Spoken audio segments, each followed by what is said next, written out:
গ্রাম মানে হলো সৌন্দর্যের লীলাভূমি, যেখানে মানুষ একে অপরকে সাহায্য করতে, নিজের স্বার্থকে পরিত্যাগ করতে একটুও ভয় পায় না।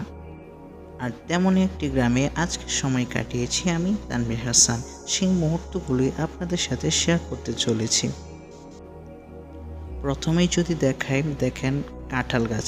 এই কাঁঠাল গাছের একদম গোড়াতে ধরতে গেলে একদম নিচে কিন্তু কাঁঠাল হয়েছে। দেখেন কতগুলো কাঁঠাল একসাথে হয়েছে, তাও একদম নিচুতে। এটা সাধারণত আমরা শহর অঞ্চলে দেখতে পারি না।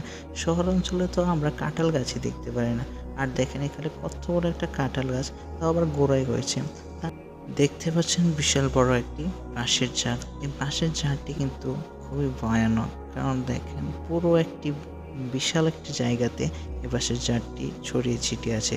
এখানে না হলেও 50 থেকে 100টা তো বাঁশ রয়েছে।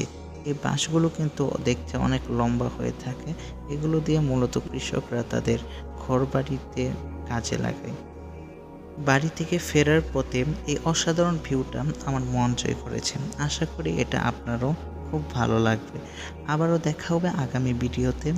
ততদিন ভালো থাকেন, সুস্থ থাকেন। আল্লাহ হাফেজ।